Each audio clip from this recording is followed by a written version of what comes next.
What's going on, everybody? Welcome into another edition of the Tuesday Track Talk with your Three Stones Pit Crew, episode number 78. Which, if I'm going to go with one, I'm going to go to the old Front Row Motorsports with Truex on that one. I'm your tire changer Cam. I'm your Jackman, Kellen. And I'm your gas man, Cam. We got another jam-packed episode here for you. No Mother Nature issues on this end, although it seemed to wreak havoc on pretty much the entire country this past weekend. But we'll talk a little, just a slight little bit about ASA Stars. Talk a little bit about NASCAR. We've got a slew of news to cover, and we'll look ahead to the weekend that's ahead. And we're also coming off of our interview with Drew Krybrick of the Midwest Truck Series. Awesome interview. Got released on Sunday, this past Sunday, if you're looking at listening to this right away. But great interview with Drew. Had a great time. Looking forward to their opener there. But what's been going on since we last reconvened with each other, fellas? The sun's out. Yep. Finally, I feel like we can start to see the grass is turning a little green, starting to warm up a little bit. It's not getting as cold at night. So that means one thing. It's about time to go racing up here in the Midwest. Got that right. Yeah, like you said, up here, weather is getting nice, turning the corner, I think, and feel like that's about the only place that Mother Nature didn't put a damper on weekend plans, and Darlington. But outside of that, no, it's getting nice out again. Feels like spring, and racing's back in full swing when Mother Nature. That is one person we can't beat in racing, Mother So, Nature. and Mother Nature definitely largened her gap as far as rainouts and cancellations went. I think before the week, I think it was sitting at 8, if I remember right, and we're sitting at 14 right now. Yep. So, but a little bit of a rough weekend, but we'll bounce back. So, I know, like I said, Drew from the Midwest Truck Series, really looking forward to this weekend. Again, talked a little bit about preparations that they got going off in the off season, leading up to their opener this coming Saturday at Dells Raceway Park. So again, if you haven't heard, check that episode out. Great time. All right, should we dive in? Talk a little bit of racing, fellas? Rock and roll. Absolutely. So I'll touch on the ASA race real briefly, and then we'll kind of do a real deep dive in the NASCAR race. So ASA Stars Nashville are racing at Dominion Raceway Park this past weekend, or sorry, Dominion Raceway. First time they've ever raced at said track. Fairly new track as well, only opened in 2018, I want to say. So still fairly fresh pavement and everything. A little 4/10 of a mile track there. 20 cars on the entry list qualified for that one. Ended up being Carson Brown and Ty Fredrickson on the front row, which is huge for Ty Fredrickson, especially coming off of 2 DNFs for him. And going after that full-time campaign too. So good old momentum builder there. Struggles early for a couple of guys though. Derek Kraus, Bubba Pollard had their electrical issues in the race. This is back-to-back races for Bubba Pollard having issues with his car. Either was a battery or an alternator for him. Derek Kraus never did really find out what was wrong with his. They figured fuel pump. Gotcha. So, yeah, they thought ignition box at first. They were chasing electrical stuff. Kind of sounds like they narrowed it down to fuel pump issues. So, otherwise, Carson Brown and Fredrickson were really fighting it out early in the race. And then George Phillips ended up in a little stack up. Johnny Sauter as well. Excuse me. Had a little stack up that took George Phillips out of the race. Johnny Sauter had damage in that race in that car that ended up that put him behind the wall for the rest of the race. A little bit of a rough streak for Johnny. Just kind of had a lot of high hopes going into the season just to run pretty consistent and just kind of starting out rough for him. Yeah.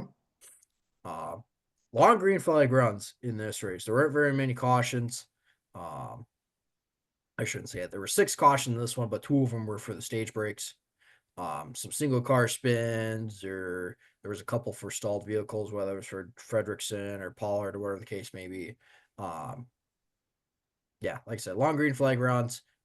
Pitch strategy came into a little bit of hand, but ultimately when it came down to it, Cole Butcher ended up getting out front and just was gone after that. Led the last 80 laps of that race, and again, just was a dominant force to be reckoned with in that one. So, Yeah, I would say looking at the season, he's obviously have to be the guy to beat on the national tour. oh yeah, absolutely, and especially with running every race of the past 2 seasons, getting a lot of tracks that he's familiar with, and obviously that Donnie Wilson program is just stout to start off with.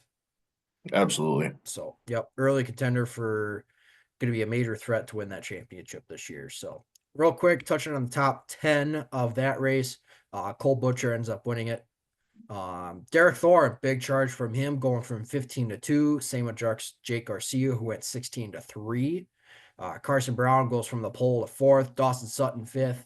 Caden Quaffle 6th. Stephen Assey 7th. He had a real up and down day. He was kind of gaining, lost a ton of spots, gained them all back, ended up finishing 7th. Fredrickson finished 8th.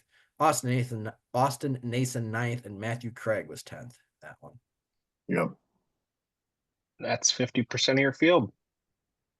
That's 50% of the field is right.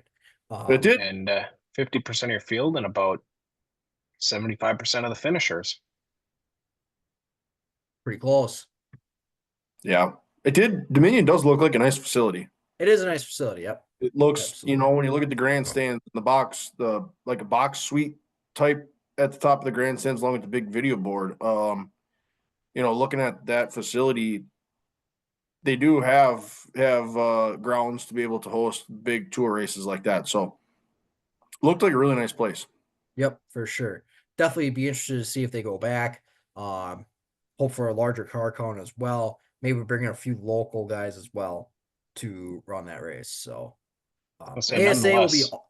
What's that? I'm saying nonetheless, how many times do we talk about it? I mean, I feel like we've beat a dead horse on supporting local short tracks and tracks closing down. How many times have we talked about a racetrack that's freshly opened in the last 10 years on this podcast? So, yeah, looks like a nice track, nice facility. And so hopefully they can, again, just find a way. Yep. And so, yeah, didn't realize it was that freshly new. So, Yep. For sure. So ASA has got a pretty long stretch of a break here. They go about a month and a half with a break where they actually have somewhat back-to-back races. They race on Thursday at Hickory Motor Speedway, and then they race on Saturday at Newport Speedway on May 22nd and May 24th. So a little bit of stretch before they go for a back-to-back race. Any other quick thoughts here? I know we kind of really glossed over ASA, but any other thoughts here before we do our deep dive into the NASCAR weekend at Darlington? Here we go. All right. Want to touch on Xfinity real quick, or I suppose I'm the only one that I know it's a sore subject. It's the only one that I could bring it up. There was an Xfinity race on TV. Got it. Had a bit of actual cup presence in that one as well. Christopher Bell led a good chunk of that race before a couple pit cycles went and did its thing. Justin Allgaier was up front for a little bit as well. But ultimately, Brandon Jones wins that one, snaps a long winless streak for him. Yeah, that's about all there is to that one. Just 6 cautions for that one. 14 lead changes. Pretty clean race otherwise, which is big coming off of what was Martinsville for them. Absolutely. So I was just gonna say too, quick note on Ross Chastain and Chase Elliott not being happy with each other there. And just quick note, I was gonna say, if I was Ross Chastain, I wouldn't get behind the wheel of something I don't have to right now, because it feels like anytime he's behind the wheel of something post race or during the race, he's not doing himself any favors. I don't feel like it doesn't matter where he goes. His name's being mentioned, and we're always going back and looking at the tape or seeing a replay, and then usually it's not with good reason. So but Junior, he hopped out of the car and Junior said, when are we doing this next? So I don't know, the little scuff there with Elliott, and then Logano's been after last week, the Chastain comments, and then doubling down on it again this week. So yeah, it was Chastain is getting his name mentioned in interviews and headlines. Oh yeah, and it's obviously known that he's a very aggressive driver, and maybe just got a little too aggressive at that point. A couple quick notes with that: Carson Quaffle, P5 for him, and Connor Zilic, first time ever running at Darlington. He did do a test there during the off season as part of his rookie orientation. He finished 6th in that race, so Young guys showing they can do it. absolutely. So, all right, let's move on to the Cup race and what was uh Darlington for that. Obviously, throwback weekend. This is always a rough weekend for my wallet, as I always buy a ton of diecast cars during this weekend, but obviously a lot of cool looking cars. Um, Cam, you brought this up in the group chat. And a comment that Chase Elliott made earlier in the weekend about how throwback weekend kind of lost its luster a little bit. So I don't want to say it's lost. I depends who you ask. Well, I said that Chase Elliott made those comments, not you specifically. Yeah, no, I know, but I'm saying it feels like you get mixed across the garage. It, Joey Logano, I mean, he is all for it, and um, yeah, I don't know. I feel like it's something you should do because it is a way for our sport to connect to the past, and um, regardless if it gets a little bit repetitive, like I think it was Joey said, a lot of times in our sports, guys retire and they ride off in the sunset and nobody ever hears of them unless they make the Hall of Fame. yep. And this is a way to, you know, recirculate their name, connect our generation to maybe some teams and racers that were before our time. And so, um, yeah, I'm for it every single year. I like it. Um, but it feels like, I don't know, maybe it's just the Hendrick camp shit. I don't know that. Yeah. And I don't know. What are your guys' thoughts? You guys want to keep it every year? Is it something you think we should do like every 2 years? I think it should be in every year, personally. Yeah, I think it needs to be every year, but I think it also needs to be a little more meticulous, I think, in terms of it. Like looking at Joey Logano, and he obviously had high praises for it, but when you look at who he threw back to with Cale Yarborough, well, Cale Yarborough took him around the track and told him where the spots are that he might get himself in trouble. Like that's a direct correlation to somebody that mentored him in some degree, but obviously was also a great race car driver in his own right. So, that's I think it's just kind of dependent on who you're going to. Some teams chose not to do anything, and that's what they chose Lame. to do. I mean, yeah, some call it lame. I mean, but it also can bring the nostalgia of it or the value in it that much higher too, in the same sense of we're not just going to pick somebody to do it. Like they're looking for somebody to really, really, really make it a valuable experience for the driver that they are going back to honor. And I'm trying to find the reference of it. But I know Christopher Bell threw it back to one of his idols on the sprint car side of things. And I think that's where you could expand it a little bit. Like I've had this silly thought in my head that if I were, obviously if I were ever a NASCAR driver and I came up with this weekend, it would be my life goal to get Pabst Blue Ribbon on the car so I could run an old Dick Trickle rate paint scheme. Yep. Like go to the local short track heroes, go to the idols that you grew up watching, get some of those. And like I said, with Larson and Bell and different guys, Reddick and his connection with Bloomquist, those are great opportunities to kind of venture into dirt racing and get a few paint schemes out of there as well. Yep. And not only that, but I feel like, some of these people that they throw it back to genuinely appreciate it. Yep. And I forget who the Wood brothers and Josh Berry, they want them for another reason to throw that same paint scheme back at the Indy 500, or not the Yep. Indy 500, Brickyard, I think. Brickyard. Yep.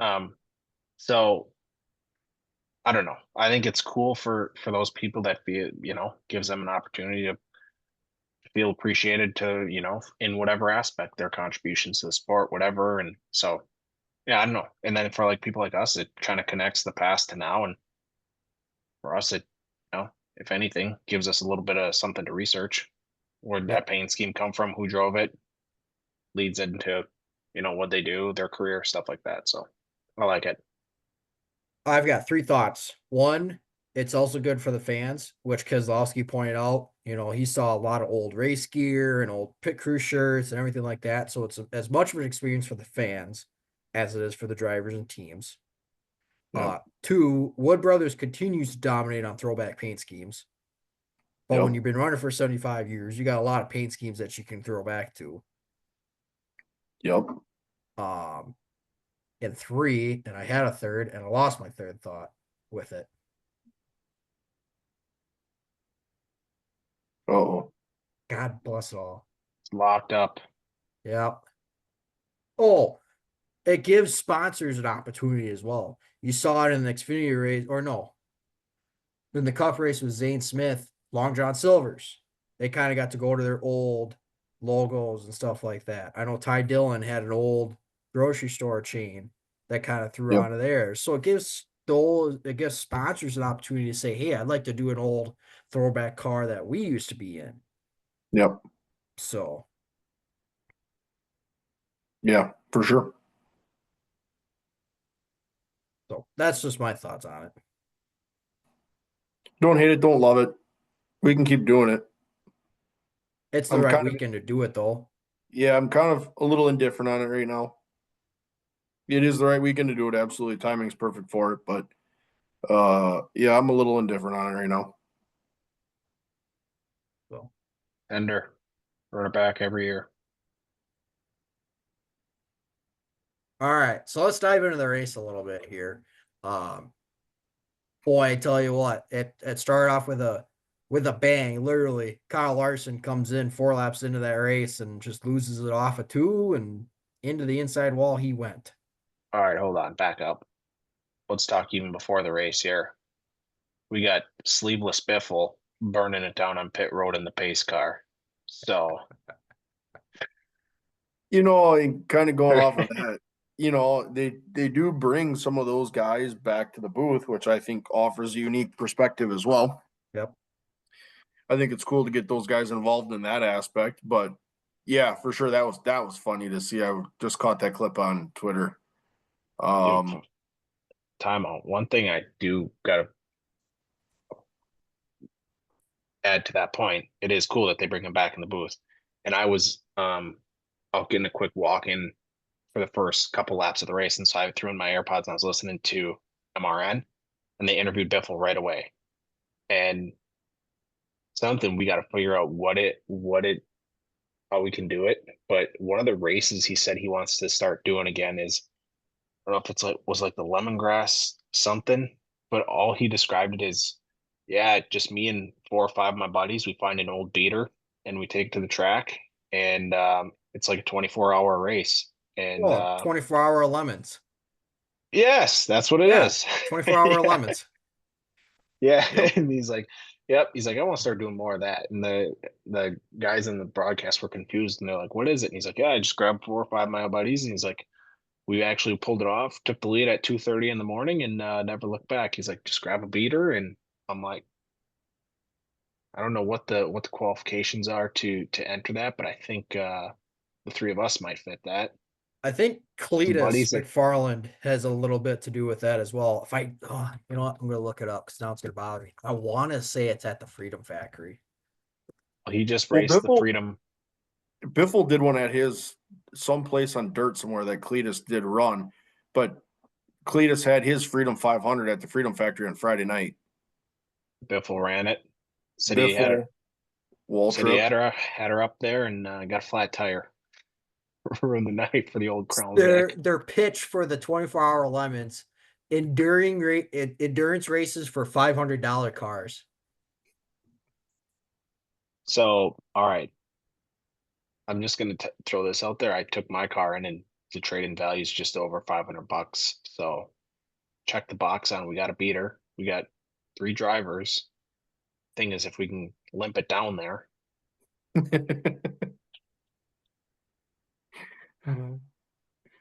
Boy, oh boy. That So they sounds like have, so they actually race at Road America later this year. They kind of have the regions that they race in, that's scary. and they race at Road America. anyways, I thought that was kind of funny. But One yeah, of the phrases, you're in parentheses, miserable race car. It ain't hard. Buy a hoop tie, then race that mofo. yeah, Got it. Spend whatever you need to on safety, but don't spend over $500 or speed, or the judges might ding you some laps. Got it.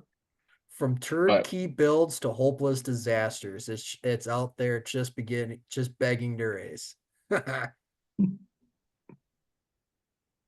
That's sorry to get sidetracked, but yeah, it was kind of cool. Like again, brings another guy like that back into the booth and to the racetrack, and he's sleeveless and in a throwback shirt and burning it off pit road, driving the pace car. And yeah, it wasn't long after that we were right into action there with Larson.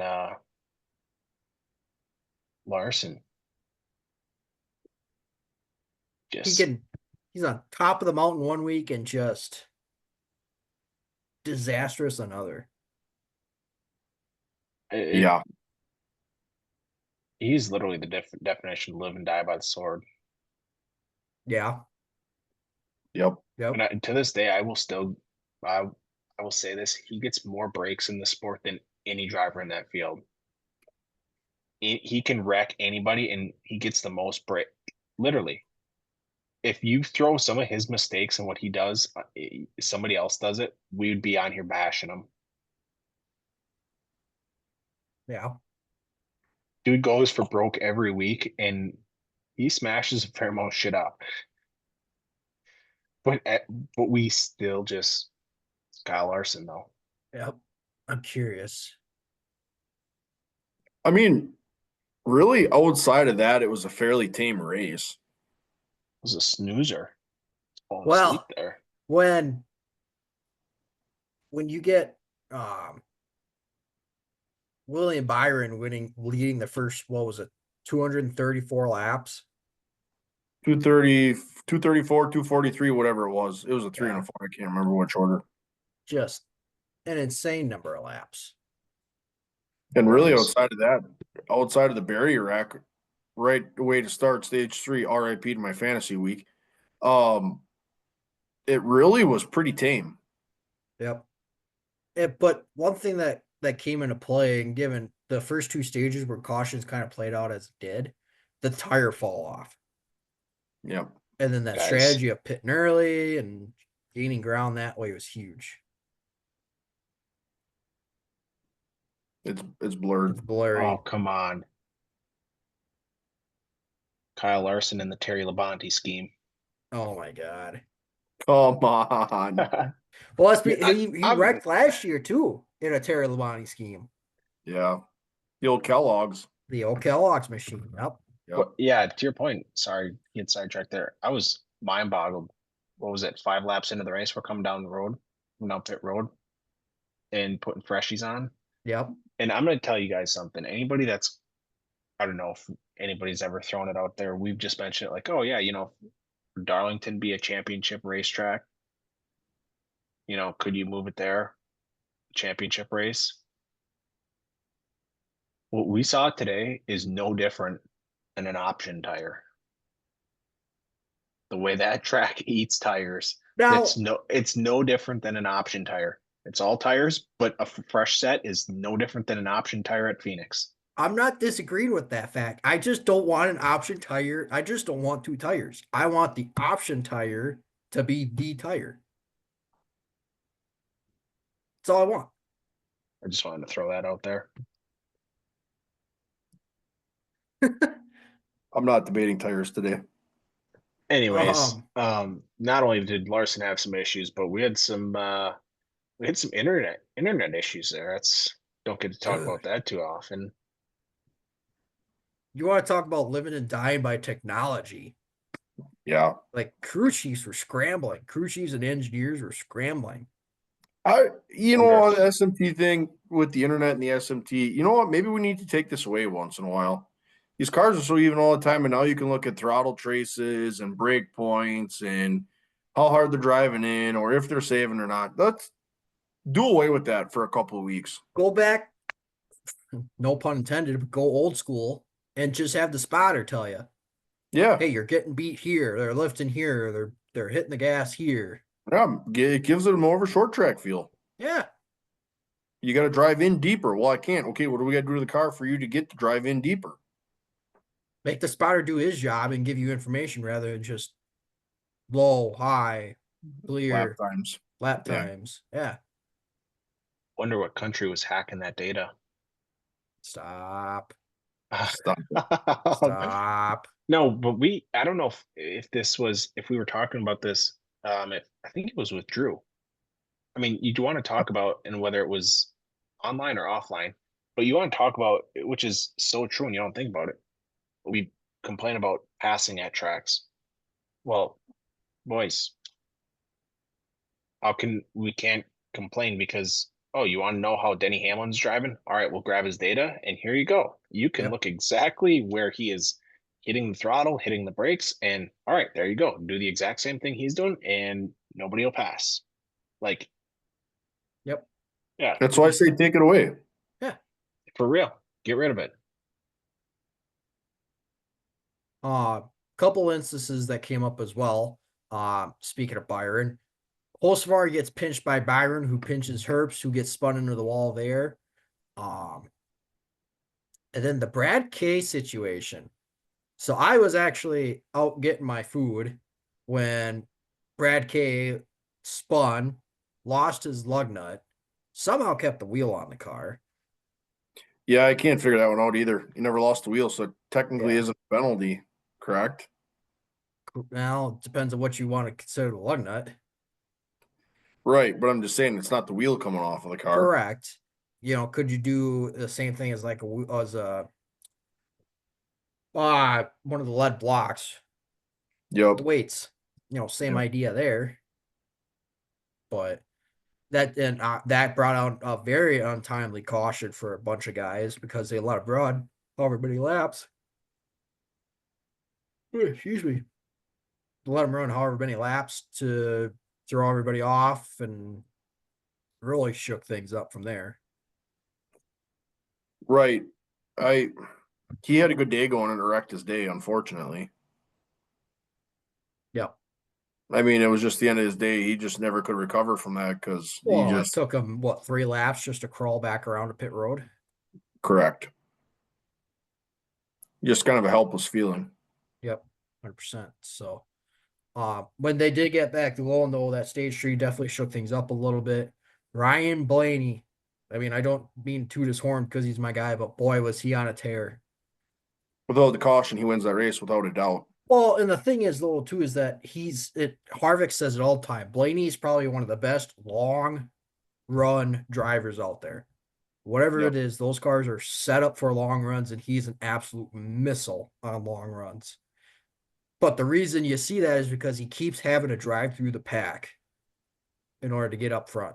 Whether it's a terrible restart and he just gets backed up from there, if the pit crew, which hasn't been fantastic this year, Yep. loses him spots and he's got to gain them back. He was what, 11 seconds back with like 25 to go or 23 to go? I'm trying to think of what it was when he got around Reddick, or not Reddick, It was Bell. because he eliminated like a 5-second gap in a matter like- of like 3 laps. It was like 5 seconds when he got around Bell. Yep. Then he was clicking it off. I mean, he made the pass look effortless. Yep. He Well, sailed off in there and rolled the bottom, and he was gone. yeah, and to your point, he was sitting in, I think after that last pit cycle in green flag, he was sitting 8th after the pit cycle, but he was like 11 seconds back, to your point, from the leader at that point. He was just so efficient with passing cars. He never got hung up. Nope.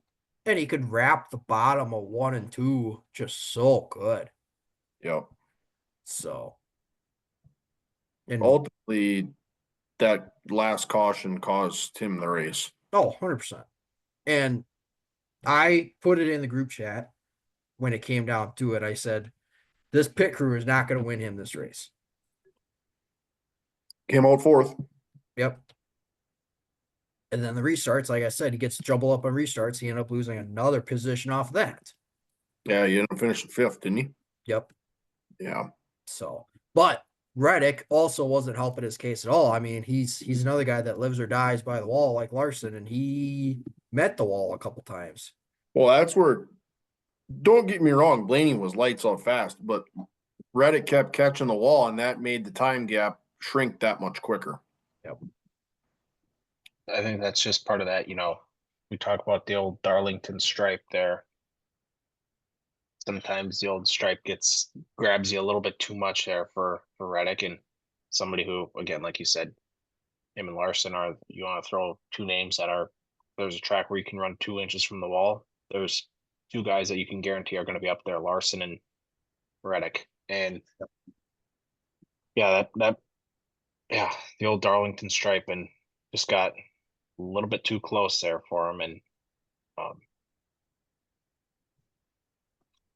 yeah, it was led to a little bit of some question marks there down the road.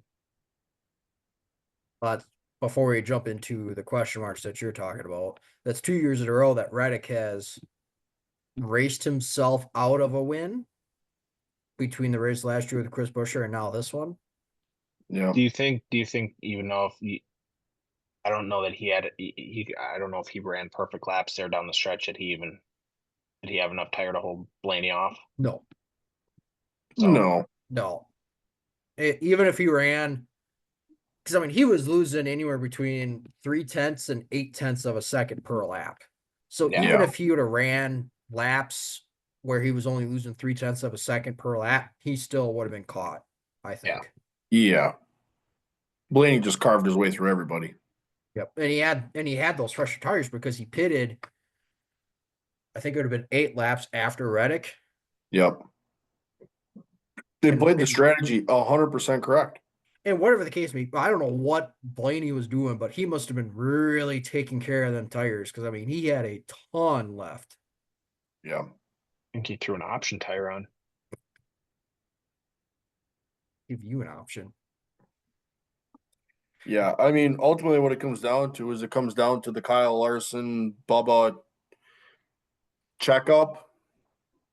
Larson kind of denied a comment. Obviously, he was going to be asked questions after he got back in the garage. He left before they could talk to him.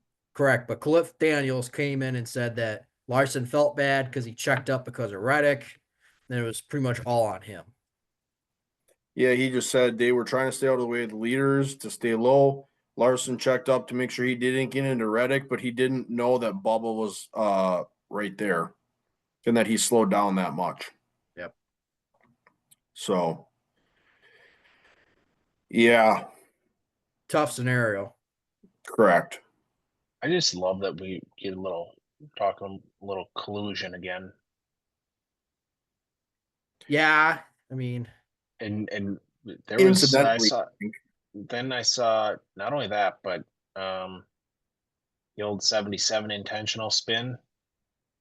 oh, Holsar. Yep. Little collusion there at the end of the race. I don't know. I just like these headlines and talking collusion. You just want the world to burn, don't you? No, I think it's I don't know. I think it makes for an interesting conversation. And Well, it was a good conversation for about 5 minutes before SMT data came out and radio communication replays and whatever the case may be. yeah. Yep. So, ultimately though, go ahead. I was gonna say ultimately though, pit crews, I mean, they can win or lose your races, and boy, have they been winning races for Hamlin as of late. Yeah, all 20 on the lead lap came down and got tires. I Do y'all know know what it tires meant a is? lot, but you can't be the only guy to do it. Can you get somebody to go with you if you don't come down and take tires? But that But place you is get just taken so two. abrasive, you don't have a choice. I thought about the two. I wondered if somebody would take two. Maybe Somebody one of that's them. running somewhere between 8th and 12th, 8th and 15th, do you take I would two? have Or thought for sure 12th and 20th. would have just taken two and just shot Yep. in the dark. We can't, there's only 20 cars to lead lap. We can only go back so far, Yep. you know? I don't know what it was. It's that Jackman technique. See that? The old Yeah, the swinging of swing. the Okay. jack out. The old Yeah. jack behind the back. Takes some wicked talent. And all I Well, know is I would not want to be that front tire changer as he's swinging that jack around his back. oh, The old front tire changer's left knee is in the danger zone. well, going back to what Mike Joyce said, back in the day with Junior Johnson, that's what he did, take an official out. Yep. When he, yep. That's the first thing I thought of when I saw him swing that jack out. I'm like, that's a Junior Johnson move right there. Absolutely it is. So, but first, also, shout out Mike Joy. This is probably got to be one of his favorite weekends because the guy could just tell stories like no other. And they commented on him on the booth and they just said if you want an education, hang out with him for that weekend. Yep. He can take you to all the historic restaurants. He can take you to all the historic landmarks. He can take you everywhere. He can He talk knows about all the all the racing schemes. stories. Yes, Yep. he is in terms of a throwback weekend, he is a absolute staple and a must Yes. for that scene, without a doubt. Yep. That's one of those week. Don't get me wrong. Mike Joy has earned his money over the years with his numerous race calls. But you want to talk about a commentator, a lead announcer that earns his money on a single weekend? That's it. Yep. Absolutely. So So I gotta just pose this question as we wrap this conversation up. I gotta pose this question. Does a race like this, I don't want to say frustrate you, but look, we had a snooze fest the entire day. Byron had the best car the entire day. And here we are sitting in a situation where you could argue the best car didn't win the race. until it's over. Yeah. That's such It's as no different. racing. Yeah, it's no different than a short track restart with, somebody spins with 3 to go. Short track scene, you might not even count laps under caution. So you're looking at a short track race, you're going, okay, now it's not just a green, white checkered. Now I might have to run 4 or 5 or 6 or 7 or 8 laps to be able to win this thing where, Yep. yeah, you could have 2 lap cars get together in front of you. You might be the leader and you might not even finish the race. And let's just, let's bring up that point of, first off, Byron finished second, which he wasn't even on track to do that before that caution came out. He was on Correct. track to finish 4th or 5th just based on how the pit strategy played out. Having that number 1 stall paid dividends for him all day. Absolutely. So, I mean, We'll bring this conversation up when Blaney leads 270, 280 at 300. yeah. Well, it's just okay. Yeah, he says. I always go back to the Martin Truex race, the Coke 600, where he led 392 of the 400 laps. I mean, that you want to talk about an ass whooping. Yep. That was an ass whooping. That was But you know clinic. what? That goes down as one of the, as just not a legendary race by any means, but just one of his best races. Of course. Just put an absolute belt their cheeks on the field. Yeah. Correct. So for sure. Now, if it turned out this way, I think it's even more impressive, one, to do it at Charlotte. Charlotte's not an easy track to run, and Darlington's not easy track to run. So the fact that you can lead that many laps is impressive in its own right. So, Final question, race grades. What do you give that race? All right, I'll go first, 6.4. you're really low balling on scores here lately. I was going to go 7.2. I was going borderline 5. 7.2. I was going to go that 7.2 is not a bad number, actually. I was going to go 7.5. It got interesting there at the end. That's I what was sleeping until we had 20 to go. Yeah, 7-2. It's just you're gonna have races like that. Let's not kid Race ourselves. product, yeah. Race products 6-4, but paint schemes right now 9-1. Oh, this was not the best year of paint schemes by far. There were No. some really good ones, don't get me wrong. Yep. But this was not the best year of paint schemes. No. And if I could go back into the books and see what everybody else was running years past, I mean, there was probably that first year, honestly. Yep. I mean, there were some doozies in that one because pretty much everybody wanted in on it. Absolutely. That was those scenarios where if you weren't one of those guys, you really stood out. For sure. So, nonetheless, any final thoughts here of Darlington before we move on here? No, didn't love it, didn't hate it. No, I think it is exactly what we expect it would be. The old lady in black, she eats tires. Oh, yeah. And we get to go back one more time for the Southern 500, which let me check the schedule real quick. I believe it's the last race, or no, sorry, the first race of the playoffs this year. First race of the playoffs, and that's why they brought up the point. Why is Larson coming out and running laps 160 laps down? They lost the regular season championship by 1 point, and we're coming back here first round of the playoffs. Yep. Absolutely. So, all right. Cam, you coined this up, but I didn't remember what it was. What'd you call this? News from on top of the pit box. News from the pit box. And boy, is there a slew of it here today. We've been a little lackluster on news for the past handful of weeks, but we are piling it on this week. So how do we want to do this? We got names here on the left here. Yeah, go ahead and rip it.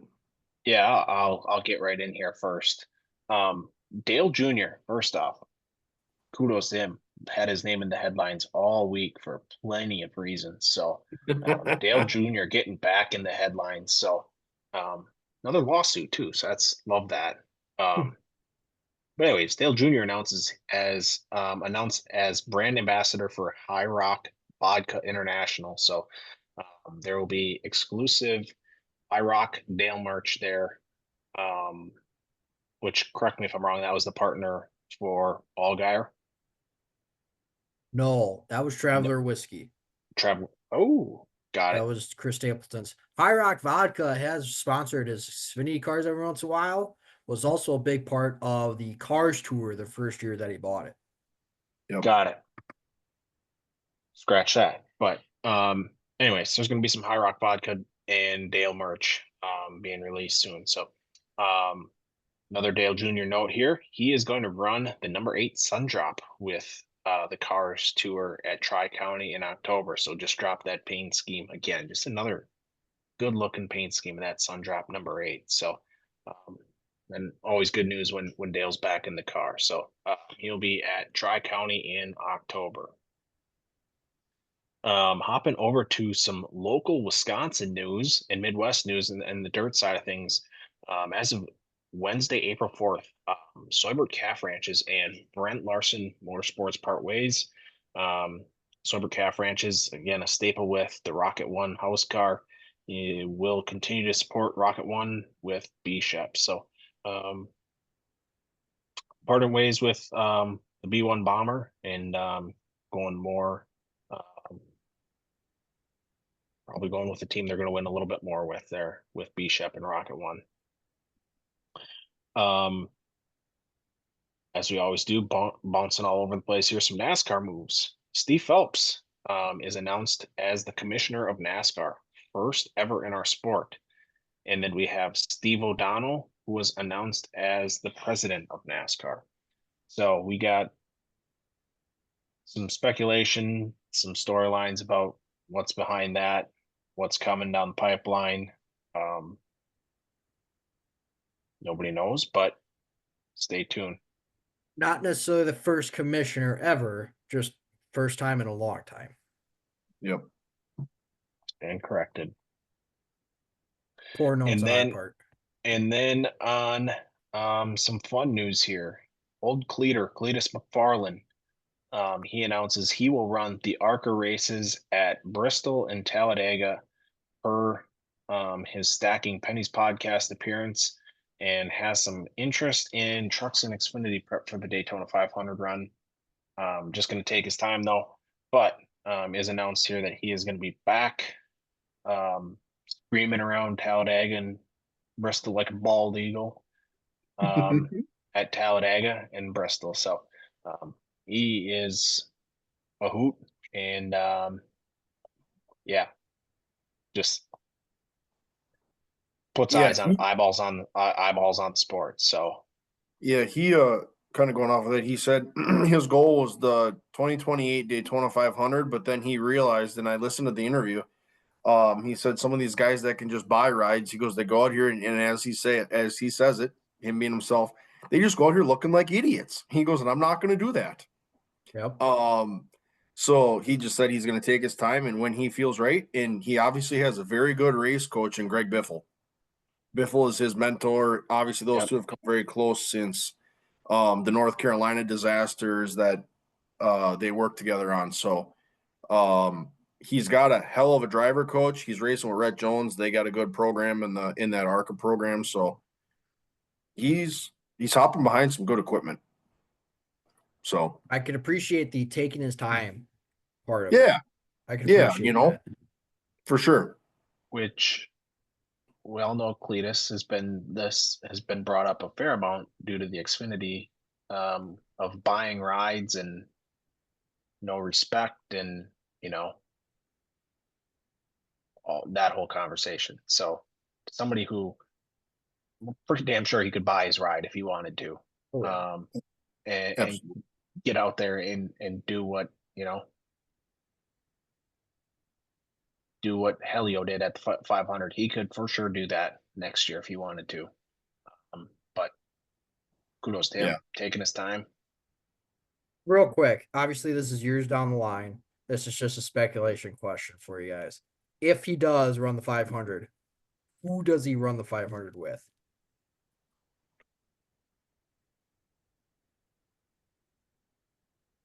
So It's got to be a bigger name because he's hear me out. I Go ahead. listened to his whole interview. I listened to his whole thing with Dale Jr. on the Dale Jr. download. And Dale said, if you ever need something when you're getting ready for any of these races, he goes, just call me. I was wondering if you're going to go that direction. I'm going to say Dale Jr. is going to, potentially at that point when Cletus is ready, Dale Jr. is going to have a car full time in the Cup Series. And they're going to put together an open car for him. And they're going to have Biffle working with him. And he is going to have all of the resources at his disposal to one, be ready, and two, he's not just going out there. And as he says, it's easy to go right around a half a lap behind everyone and just make all of the laps. So Boy wants to race. he's got the circle track bug, the old drag racer. Oh. I'm excited. I've followed his YouTube channel for all of 6 years now. I've been watching everything that comes out. So this is awesome to finally see him putting eyes on NASCAR's series with the drag racing community. And it's just a guy that has come from YouTube. Let's be honest. Yep. A YouTube guy who is good behind the wheel. Yep. And bringing in a whole different crowd just in that aspect as well. More eyes on the sport. It might turn some lifelong fans into him running a handful of races or trying to make the Daytona 500. And yeah, let's put it this way: it certainly is not going to hurt our sport. No, definitely not. So, I'm excited. I will be tuned into in that ARCA race at Bristol or Talladega, whichever. Don't be surprised if they set another viewing record again. Oh, Bristol, he's going to be in for a whirl of learning. Oh, don't, because he's run Bristol just in a crowd Vic. Yep. Yeah. Take it for what it's worth. I'm excited though.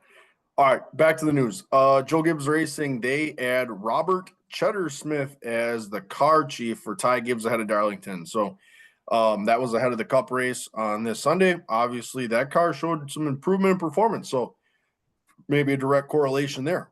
Weird jump. He was formerly with Spire before the move. Yep. Just a weird, obviously, during the season jump. Timing. Yep. Yeah. Yeah, for sure. Speaking of setting viewing records, this will be awesome to see. Flow Racing and FS1 have reached an agreement to air the Cars Tour race at North Wilkesboro. So, Cars Tour will be on FS1. Dale Jr. and Kevin Harvick will be doing play-by-play with Eric Brennan. And this kind of shuffles the schedule a little bit for that particular weekend. The Pro Late Models will race on Thursday, and then the Late Model Stocks will race Friday after Cup practice. So they've ventured into finding themselves on race day with the Cup Series, which is a pretty cool deal, obviously, with some heavy Cup presence working with that series. Looking at Martinsville coming off of the previous weekend from the whole debacle there, the NASCAR announced a few penalties. Sammy Smith, 50 points and $25,000. And then Taylor Gray and Jeb Burton, $5,000 apiece for initiating confrontation outside of the infield care center. So, kind of putting the hammer down on Sammy Smith. 50 points is a lot. So, they make their presence known in terms of how that all went. And then speaking of the Cars Tour, Michael Hind will run the Cars Tour race at Cordell with Lee Pulliam Performance on April 12th. So this coming weekend. That'll be on Saturday afternoon. So catch that on Flow. Cam brought up lawsuits here earlier. Well, we got a couple of them up here. One, and this got a lot of discussion. Lamar Jackson, quarterback of the Baltimore Ravens, filed a trademark opposition to Dale Jr.'s number 8 trademark. So he had an issue with the JRM 8 that he's been running since 2019 or 2018, and not the classic DEI rural italicized number 8. Yep. Lamar made 0 NASCAR friends. He got roasted online. And then within 24 hours, they proceeded to say, Dale Jr. is good. Well, so Junior did come and say that he was going to stick with the italicized 8. He will switch everything over to that. But everybody's happy now. Maybe except Lamar's PR team. But I just loved going on Twitter and seeing Dale Jr.'s Budweiser t-shirts and going, oh, I didn't know Lamar Jackson shirts had race cars on them. Like, come on, dude. He made 0 friends in the racing 0 world. friends. Like, come on. You'd think his lawyers would say something, and 2, his PR team would say something. Yeah, I mean, if you're gonna pick on somebody, you don't pick on Dale Jr. That's the wrong guy to do it with. Exactly. Yikes. So, another lawsuit news, and this goes over charters. Surprise, surprise. Legacy Motor Club is suing Rick Ware Racing over backing out of a charter purchase agreement that was signed and initiated back in February or March. Rick Ware Racing pushed back, saying that they tried to tarnish their reputation. Look forward to resolving this swiftly through proper legal channels.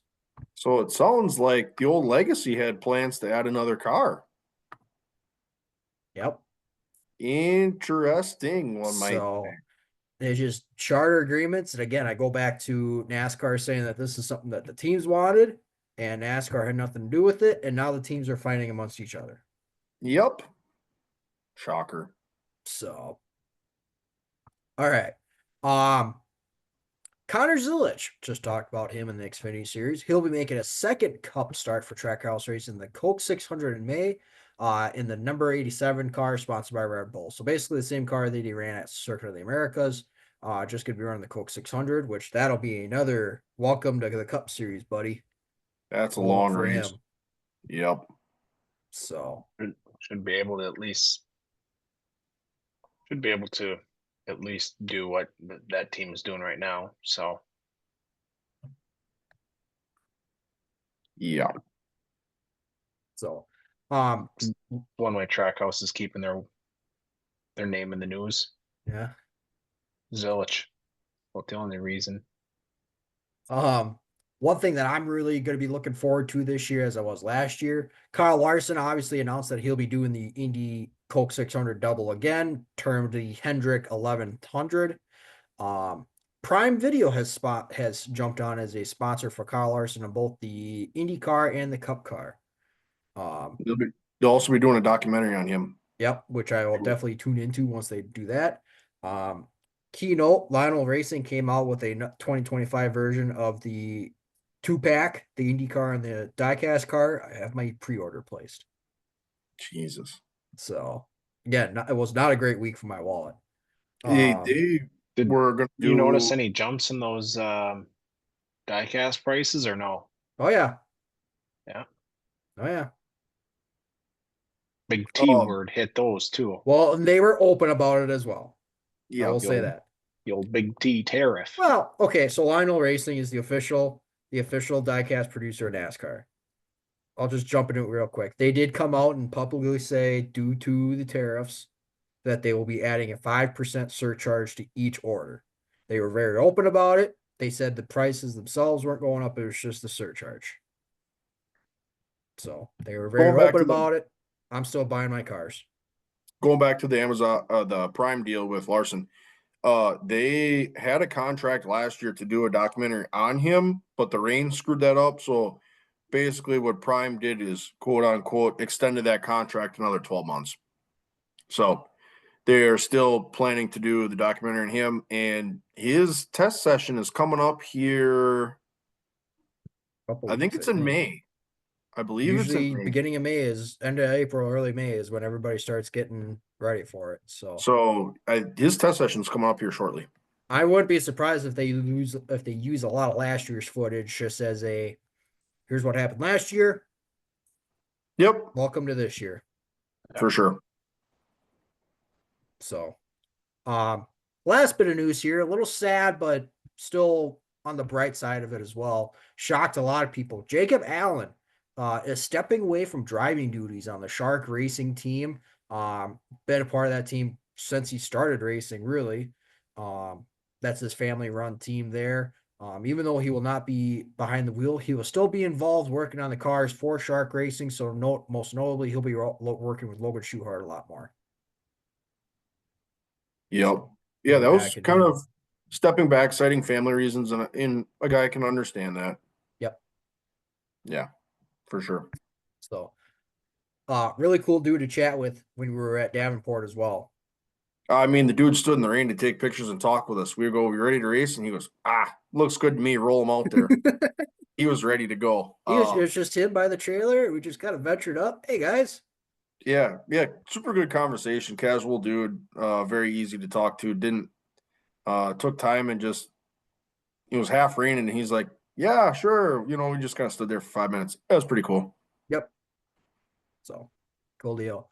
Anybody got last minute ones before we hand out an award or weekly award?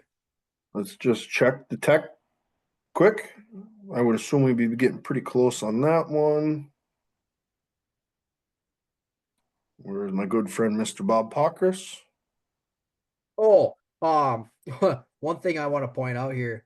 So Travis Pastrana, obviously a couple weeks ago, for the Vegas race, was going to test a wing sprint car. Well, so the edited video has come out and everything like that. Apparently, he was scared shitless. Yep, that's kind of cool. Cup Tech is complete. Hamlin's the winner. They took one of each manufacturer's engines for dynos. So Kyle Busch, Blaney, Byron, and Reddick. For ECR, Roush, Hendrick, and TRD, all those, they were taking those motors to dyno. So, but as far as race today on Sunday coming off Darlington, everything is complete. No issues outside of that. Yeah. All right. Let's dive into our Wheelman of the Week award here. So we've got 3 nominees for this one here. First off, Ryan Newman, guy that hasn't really been talked about a whole lot. He won a Smart Modified Tour race out at Orange County. Cole Butcher goes back to back with the ASA Stars National Tour, and Denny Hamlin, who goes back to back with the Cup Series, as well here. I will say I threw this out before we jumped into recording here. If we could throw Denny Hamlin's pit crew into this, I would have definitely thrown them in, but we got to stick with drivers. Yep, per the wheelman of the week. Correct. So, who we got for votes here? My heart says Newman, but my gut says Butcher. Cam? My heart says Newman. I said it before, love Newman. I think he's great. I got to go with Butcher, though. Yeah, I think Butcher. And we probably can hand it out again when he wins the next national tour race, and he probably could get it again that week, knowing that he went 3 consecutive. Like, Yep. I'm gonna have to say Cole Butcher.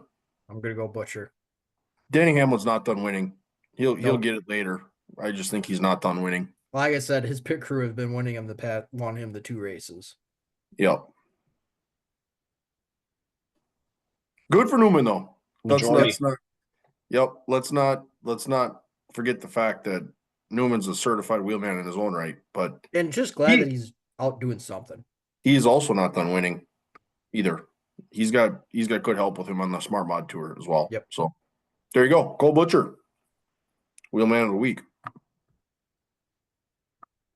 All right. Race previews. Yeah, let's do it. And there are a lot of them. So I'll take this first one here, just highlighting a couple. Looking at the World Outlaws late models and the Extreme Outlaw Midgets, as they're both at Farmers City this weekend. There'll be a practice session on Thursday, and then they'll race on Friday and Saturday. This is part of the Illini 100 weekend. This is the opening weekend for the Extreme Outlaw Midgets as well. Of note of that. So, yeah, full weekend racing down in Farmer City. I have drove by there before for work, so I know where it's at. Nice. Still a bit of a haul, but I've been there. Oh I'll yeah. hop in here and take the next one. Trucks, Xfinity, and Cup Series all going to be screaming around Bristol. So this was the video game like race from last year for the Cup Series when we had those awesome tires. Gonna be looking forward to Bristol. As always, it produces good racing, and we didn't get enough banging at Martinsville last week. Here's another opportunity to get out the old chrome horn and do some bumping. So be interesting to see. I'm looking forward to it, and yeah, we'll see what happens. The drivers meeting for the Xfinity Series teams still didn't look like it hit home for everybody, so we will see how Bristol shakes out. This should be an interesting weekend across all 3 series. So looking forward to Trucks, Xfinity, and Cup Series all at Bristol. Cool. And I got the last one, and I think coming off of our interview with Drew, I believe we are all fired up for this one. We have the icebreaker at Dells Raceway Park this weekend. So our first big asphalt race of the year coming up here in the Midwest. So as of today, we have 98 entries across 3 series, the Super Late Models, the Midwest Truck Series, and the 602 Outlaws. So the record entries for the event is 99. So we are literally on the brink of breaking the record. What a way to open the season up here for us. So could we potentially get to 100 cars in 3 classes? It'd be really Maybe. cool if we did. That would be so awesome to do so. So finally our first asphalt race day up here. Looking to be an absolute hell of an event. They get to practice on Friday and then racing on Saturday. Racing starts at 2:00. So should be a bright and early morning for us. Yeah. Getting there. So let's go ahead and look at the schedule for the upcoming weekend in terms of races that are coming up. All-Star Circuit of Champs, they are revived and well. They will head to Attica Raceway Park for a $5,000 to win feature on the 11th on Friday. Southern Super Series gets going at Five Flags for Blizzard races. World of All Sprint Cars are in action at I-55. USAC Amsoil Sprint Cars are at Lincoln Park. Second night of racing for All-Star Circuit of Champions. Cars Tour, as we had mentioned, they are both pro and late model stocks will be at Cordell. Cars Tour West is racing at All American. IMSA heads to the streets of Long Beach. And then scrolling down a little bit further, we have Formula One headed to Van Grohl. Pick me up on this one. Bahrain. Bahrain International Circuit. And lastly, NTT IndyCar, Streets of Long Beach. Two more I'll throw out here real quick. USAC Sprint Cars. It's a two-parter. They're racing at Lincoln Park, and then they're racing at Lawrenceburg. And then USAC Silver Crown will be racing at Terre Haute Action Track. Yes. Lots going on there. You want to see the full schedule? Post will be going out. For those that are listening, post is out. So check out our socials for the full schedule. Sweet. All right. I think this is the point where we make some race picks. Let's start with the NASCAR one. Let's get those out of the way, and then we'll make a decision on this other one. So we are picking for Bristol. Quick recap of the point standings. Cam, even though you had a mid week, you got 20 some odd points. You broaden your gap on us because I got a solid 1 point, and Kellen got a solid 7. So we're down nearly 200. Correct. Keep it rolling, boys. So going to Bristol this week, I get to pick first. Boy, I don't know what direction I want to go. This guy didn't do anything for me this week. I'm going to go with him again, though. Jimmy Larson. Okay. Helen, you are up next. Hamlin. Earl. Low-hanging fruit. He likes it. He's hot. Yep. Good Bristol. Cam, you get last pick. Old young Ron Blaney. I was thinking about him. But he's got speed right now. Yeah, he'll blow up. Only when Pit Lizard picks him. So looking ahead to Saturday, we're gonna go ahead and make some picks for the Alive for 5 Super Late Model race at the Dells. We're gonna go ahead and take 2 guys for this one. I think we should let Cam go first since he's got a little bit of a handicap. Yep. You guys will give me the handicap, and I'm gonna absolutely get it out and drop it on the table on you guys. Since I picked first for the Cup race, Cal, I'll let you go second. Okay. And then Cam, go ahead. Spider Wrap, yeah. Go ahead, Cam. I get first pick. Yep. Get first pick. Give me a 15S of Gabe Summers. I'll pick. I know. Give me the blue 80 or Ryan Farrell.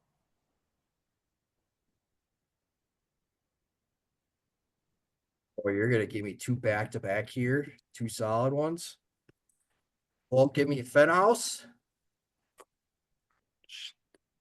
I'm stuck between 2 guys here.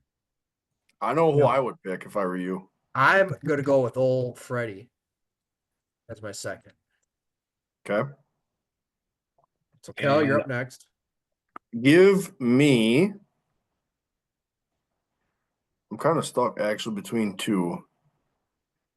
Give me the 5 of Casey Johnson. Cam, you get last one. And give me the 70 of Johnny D. That's why I was stuck between Johnson and DeAngelis. Johnny D shows up with a rocket. The guy that I was considering, last year's winner of the Jim Sauter Classic, Max Kaler. Yep. And if you didn't listen to our another guy we could throw in there, but Bryce Miller. But Bryce will not be there. Yeah. And it's not even on him. Yep. Engine issues. Unfortunately. Yeah. Yep. So everybody that I had on my potential list got picked. The only ones that didn't, Kaler and Devoy. Yep, Devoy was one I considered as well. I mean, there's 37 cars. It's stacked. We could all very well be struggling, Yep. knowing how tight the field is. Well, you want to give us a quick fantasy update? Yeah. Not that I need to rub salt in the wound on this whole situation. Yeah. So We I do won the whatever. week this week. I had 202 points. Jared had 181. Cam had 174. Gasman's Girl 168. So we pit picks 143. And Kellen, you brought up the rear at 122. Wow. Looking at the overall standings, Cam, you are still in the Wow. lead by 16 points over Jared. I am sitting in third at 1490. Kellen, you're in fourth, 1410. Gasman's Girl 1378. And Sophie's Pit Picks 1288. Yeah. Tight fight up in the top there. Rough. This is Right the point across of the the year. board. This is the point of the year when I contemplate just quitting. Hey, I'm too, just remember resets at the playoffs, though. I'm too stubborn for that. Yep. Resets at the playoffs. That's the one that matters. Yep. Cool. So cool. Any final thoughts here, fellas, before we sign off for the day? It's race day. It's race week. Race day, week. race week. Yeah. That's I was thinking about that. I'm laying in bed going, it's kind of like that. It's like the Christmas Eve. You're getting ready for the first race. You lay there in bed and it's like 10 o'clock. Man, I really gotta get to sleep. And you're like, but 8 o'clock tomorrow just comes so fast. Yep. I know I'm gonna bring it up that weather. She's looking mighty fine for Saturday. Why'd you have to do that? I have to. Why did you have to do that? I looked, but I wasn't going to mention it. Fair enough. I am super excited. Yeah. I mean, I got to get my race bag ready to go, but I'm dialed in. It's over my shoulder. I can grab and go. So, giddy up. hell yeah. Hey, if you are listening, you're at the Dells. We'll be up at the top in turn 1. Yep. Very top row of the bleachers. And if we're not there, we'll be back in 10 minutes. We're roaming around somewhere in the pits. Probably. If the cars are on track, we'll probably be up there. Yep. Absolutely. So, all right. Anything else, fellas? Should be good. Awesome. Let's rock and roll. Well, as always, make sure to comment, like, subscribe. If you got any comments of anybody that we should have on the podcast, definitely let us know. We're definitely venturing to more interviews, but as we get deep in the season 2, we want to cover a little bit of racing as well. So we got a few people in mind. We'll see how things go from there. But as racing season gets started, make sure to visit local short tracks. Yeah, and we hear a lot more of them shutting down than opening them up, and we want to keep them going. So make sure you visit your local short track. Again, like, comment, subscribe on YouTube. Check us out on our socials. But until then, we'll see you next time on the Tuesday Track Talk.